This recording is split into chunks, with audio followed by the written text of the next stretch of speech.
We have all been taught the importance of imagination. When you're a little kid, you're told to engage in a lot of pretend play. When my own girls were little, we would put on little dramas in the kitchen. Well, actually, we still do. We are known for our hilarious accents and historical skits.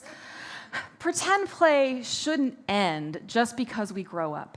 Instead, as adults, we should invest in the public imagination, which means using our creativity to tackle big challenges. In 1991, historian Martha Nussbaum wrote an important essay on the public imagination.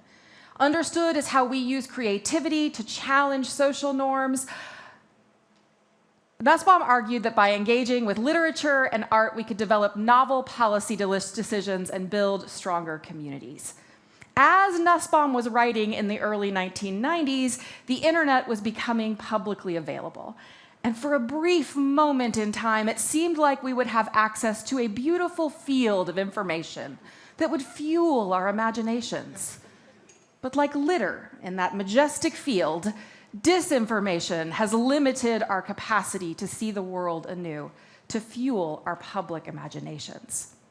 Today, disinformation is a top global security risk, so named by the World Economic Forum in both 2024 and 2025. But for the next 10 minutes, I want you to think about how disinformation limits our capacity for innovation. At a minimum, innovation requires clear and unbiased thinking. Yet today, our social media feeds are littered with content that merely caters to our egos. Disinformation exacerbates political polarization, making it more difficult to even see the perspective of another person. And AI-generated content makes it so much more difficult to discern good information from bad. And yet, despite all of these constraints, we should not lose hope. Humans are endlessly resilient, and we have the power to respond in new ways based on our public imagination. My own study of disinformation and propaganda began with World War I. I went to libraries and archives and pored over 4-color posters designed to hype the war effort. Like this 1917 beauty by James Montgomery Flagg, it uses a Beaux-Arts style and a quick patriotic message to wake up the audience to join the war effort. Posters like this one were so successful that educators on the home front and even military officials were worried that the American public would be deeply at risk if propaganda were to fall into the hands of our enemies. As a result, after the war, educators and researchers studied propaganda and attempted to come up with counter mechanisms. By the 1930s, Clyde R. Miller and the Institute for Propaganda Analysis had developed the 7 techniques of propaganda.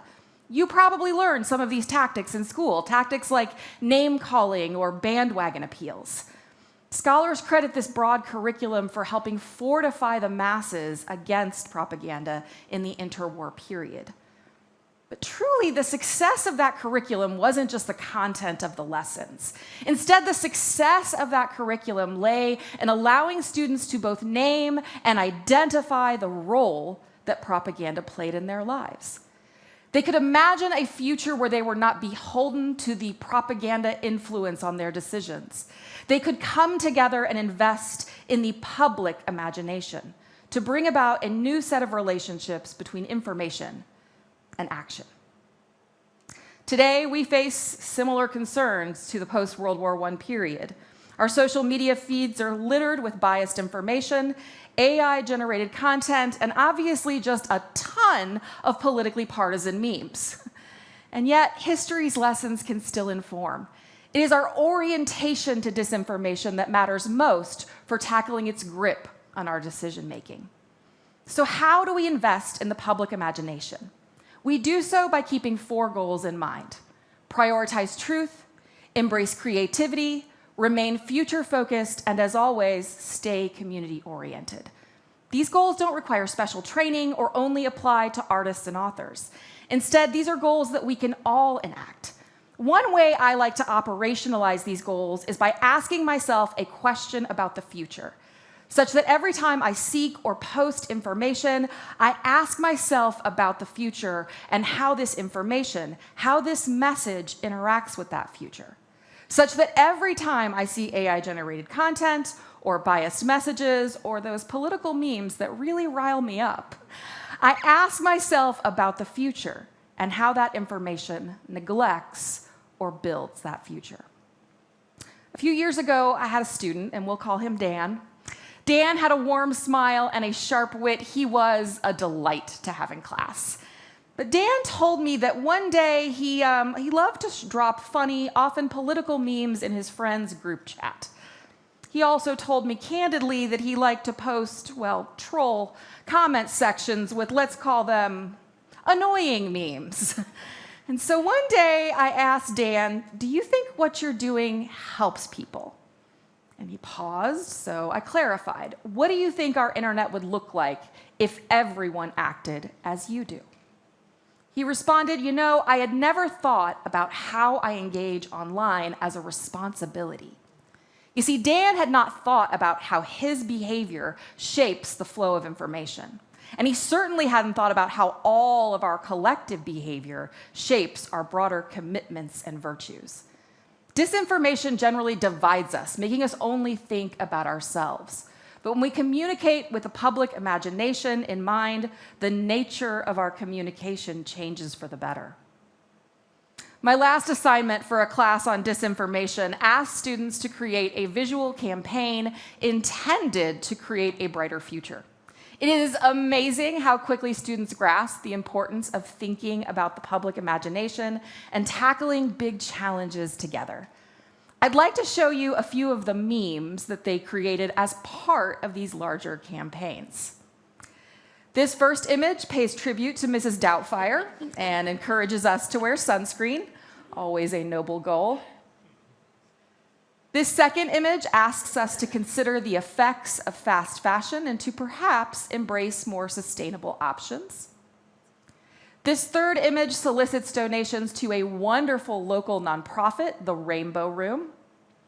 And this last one, well, this last one was an encouragement to me specifically to cancel class. Successfully, I might add, because it lined up with some food poisoning. All right, so as we think about these examples, we can see how easily students are able to shift their frame of expression from one of personal expression to that of collective responsibility. And the research on community resilience backs this up. When we are pushed to communicate with a mind on the public imagination, we are more likely to seek and post information that is ethical, community-oriented, and helpful to our lives. So as much as I ask my students, I'm going to ask you, can you start making really joyful and truthful content and sharing it online as well as in your personal life? You know what? Let's all do this. Let's dance as silly as we can in our kitchens and post it on Facebook. Let's make art and drop it in the group chat. Let's build a deck and share our incredible expertise with others. Let's use our well-nurtured imaginations to joyfully communicate. You know what? We're going to need a name. We have to have a name. It can't just be we do joy for fun. It has to have a name. Oh, I got it. There's this great game. It's called Cards Against Humanity. You know, the one where you fill in the blank with hilarious answers. Oh, you're right. You're right. That game is kind of a race to the bottom, and we're looking for a race to the top. Oh, I got it. Memes for humanity. I need you to make memes for humanity.